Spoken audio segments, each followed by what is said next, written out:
I'll make it special for you, Mom. Flowers, candy, breakfast in bed. I want to meet that girl you're seeing. Chocolate, I know you love chocolate. Connor isn't awkward because he doesn't understand people. He's awkward because he understands them too well and says the quiet part at the wrong volume. This theory explains why Connor keeps tripping over truths that everyone else is carefully stepping around. From the start, Connor isn't reacting to Georgie and Mandy like they're a normal couple. He reacts like they're already a system, already settled, already something no one wants to poke too hard. Watch how Connor asks questions. He never asks about feelings, he asks about logistics. Why Georgie is always there. Why Mandy never seems surprised when he shows up. Why no one talks about plans changing. This shows us a hidden detail about Connor's mind. He notices structure, not romance. And structure tells him something already locked into place. A clue from the previous episode reveals this when Connor jokes, "You might as well move in," and then waits. The joke lands, but the silence afterward is louder than the punchline. The room laughs too fast. Someone changes the subject. Connor notices that. He always notices that. This theory explains why Connor keeps circling back to the same idea. Because no one actually disproves him. Connor's humor isn't playful.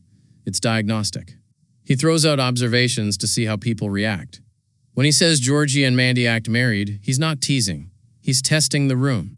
This shows us a hidden detail in how Connor functions socially. He uses jokes to reveal truth. If people laugh comfortably, it's harmless. If they laugh defensively, something's there. And every time Connor brings it up, the laughter is defensive. A clue from the previous episode reveals this pattern clearly. Connor points out how Georgie talks about Mandy using we language. He doesn't make a big deal of it, he just notes it. But the reaction is immediate. Someone interrupts, someone jokes louder, someone shifts focus. This theory explains why Connor never lets it go. He senses resistance, and resistance means truth. Connor also notices what doesn't happen. This shows us a hidden detail in how observant he really is. He never sees breakup behavior. No dramatic exits. No threats to leave. No emotional bargaining. Georgie and Mandy argue like people who already know they're stuck together. Connor recognizes that pattern instinctively. It's not fragile. It's functional. This theory explains why Connor seems confused rather than shocked. He isn't reacting like someone discovering a secret. He's reacting like someone waiting for confirmation of something obvious. A clue from the previous episode reveals this when Connor says, "So, this is just how it is now?" That line isn't a question. It's acceptance, wrapped in curiosity. Connor also struggles because no one wants him to be right. This shows us a hidden detail in the way the family treats him. When Connor points out the truth, he's gently corrected, laughed off, or ignored. Not because he's wrong, but because saying it out loud would collapse the illusion that everything is still undecided. Connor becomes the pressure point of the story, the character who keeps accidentally touching the bruise. This theory explains why Connor's jokes feel uncomfortable instead of funny. He's not punching up or down, he's punching through denial, through performance.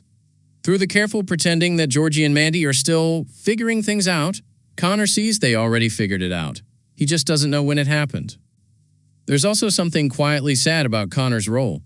A clue from the previous episode reveals this when Connor backs off mid-sentence, realizing no one wants to hear where he's going. He trails off, he shrugs, he lets it go. This shows us a hidden detail. Connor learns when to stop telling the truth, even when he knows he's right, but he never fully stops noticing. By the time the theory clicks for the audience, Connor's behavior becomes painfully clear. He was never slow. He was early. He spotted the shift before anyone announced it. He saw the marriage-shaped space before anyone admitted it existed. And because he doesn't dress his observations in emotion, no one takes him seriously. Connor doesn't expose the secret directly. He outlines it. He traces its edges. He keeps pointing to the shape in the room that no one wants named. And that's why he's so important. Without Connor, the secret could stay invisible. With him, it becomes unavoidable, even if no one is ready to say the words out loud.